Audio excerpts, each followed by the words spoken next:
મંતવ્ય ન્યૂઝનું mega operation આપને જણાવી દઈએ સમાચાર મંતવ્ય ન્યૂઝ દ્વારા મેગા ઓપરેશન કરવામાં આવ્યું। કુદરતના દુશ્મન રેતી ખનન માફિયા હજુ પણ સક્રિય છે, ત્યારે મહીસાગરના પટમાં રોયલ્ટી પાસ વગર રેતી ખનન થઈ રહ્યું છે। આપને જણાવી દઈએ ખાડી જલામપુરામાં રાત દિવસ રેતી ખનન થઈ રહ્યું છે। રોયલ્ટી ઇન્સ્પેક્ટર આ જે દ્રશ્યો છે આપને બતાવી રહ્યા છે, આપ જોઈ શકો છો। ખાણ ખનીજ વિભાગના અધિકારી રવિ મિસ્ત્રીની સંડોવણી હોય તેવી વાત પણ સામે આવી છે। સૂત્રો તરફથી માહિતી મળી રહી છે ક્યારે થશે આ રેતી માફિયાઓ વિરુદ્ધ કાર્યવાહી, તે સવાલ થઈ રહ્યો છે। પોલીસ અને ખાણ ખનીજ વિભાગ મુખ પ્રેક્ષક બનીને ક્યાં સુધી જોયા કરશે। ખાડી જલામપુરામાં રાત દિવસ રેતીનું ખનન થઈ રહ્યું છે। જે રેતી ખનનના લાઈવ દ્રશ્યો અમે આપને ટીવી સ્ક્રીન પર બતાવી રહ્યા છે, આપ જોઈ શકો છો। આ પહેલા પણ અમે ઉજાગર કર્યું હતું કે રેતી ખનન થઈ રહ્યું છે। અધિકારી પણ મંતવ્ય ન્યૂઝ સાથે જોડાયા હતા, ત્યારે પણ તેમણે સુફિયાણી વાતો જ કરી હતી અને કહ્યું હતું કે લીઝ પર આપેલી જમીન છે।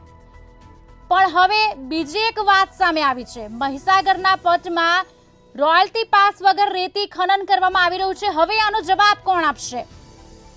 સવાલ ચોક્કસથી પૂછવામાં આવશે, કારણ કે વારંવાર આ મંતવ્ય ન્યૂઝ ઉજાગર કરી રહ્યું છે કે રેતી ખનન માફિયાઓ બેફામ બન્યા છે, રેતી ખનન કરવામાં આવી રહ્યું છે।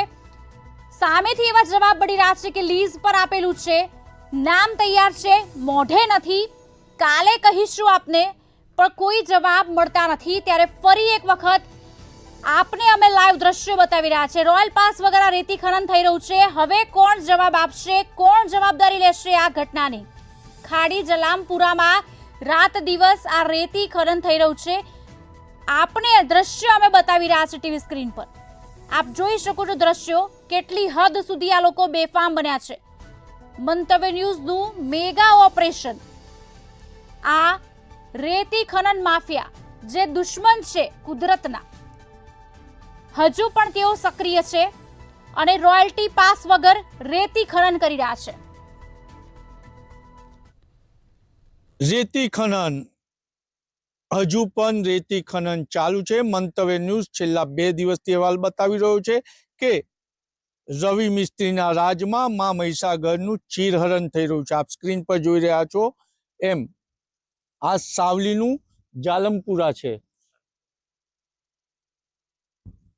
ખાડી જાલમપુરા કહેવાય, અને આ ખાડી જાલમપુરામાં આપ સ્ક્રીન પર જોઈ રહ્યા છો એમ અહીંયા રેતી ખનન ચાલુ છે અને અહીંયાથી સરકારની રોયલ્ટી પાસ બન્યા વગર રેતી ખનન થઈ રહ્યું છે। એટલે સરકારને કરોડો રૂપિયાનો ચૂનો ચોપડવામાં આવી રહ્યો છે। નદીના પટમાં રેતી ખનન ચાલી રહ્યું છે અને રવિ મિસ્ત્રી નથી કોઈ એનો જવાબ આપવા તૈયાર। રવિ મિસ્ત્રીને વારંવાર ફોન કરીને નિવેદન માંગવામાં આવી રહ્યું છે, પરંતુ રવિ મિસ્ત્રી અને તેના મળતિયાઓના કારણે અહીંયા રેતી ખનન ચાલી રહ્યું છે। સ્ક્રીન પર જોઈ રહ્યા છો ડમ્પરો મોટા પ્રમાણમાં છે, મોટા પ્રમાણમાં જેસીબી પણ છે।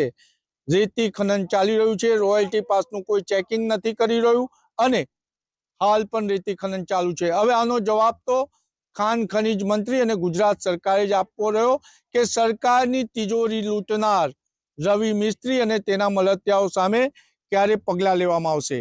જે રીતના માહિતી મળી રહી છે એ રીતના મોક્ષીનો કોઈ વકદાર વ્યક્તિ અહીંયા ગેરકાયદેસર રેતી ખનન કરી રહ્યો છે। જવાબ સરકાર આપશે।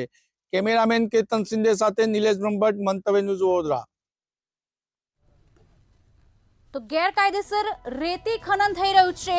આ પહેલા પણ રવિ મિસ્ત્રી જેમની સાથે મંતવ્ય ન્યૂઝે વાત કરવાની કોશિશ કરી હતી, ત્યારે તેમણે વાત કરી હતી, તેમને સવાલો પૂછવામાં આવ્યા હતા, સવાલના જવાબમાં તેમણે સુફિયાણી વાતો જ કરી હતી, ઈસીના સર્ટિફિકેટની વાત કરી હતી, ત્યારે પણ તેમણે એવા જવાબ આપ્યા હતા કે લીઝ પર છે।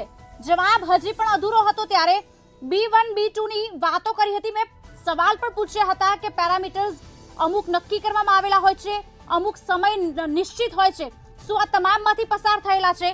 ત્યારે તેમણે જવાબમાં આ જ કહ્યું હતું કે તમામ વસ્તુ યોગ્ય રીતે થઈ રહી છે, નામ મારી પાસે નથી, ઘણી બધી તેમણે વાતો કરી હતી। ફરી વખત એ જ વ્યક્તિનું નામ સામે આવી રહ્યું છે અને ફરી વખત રેતી ખનન માફિયા સક્રિય થયા છે.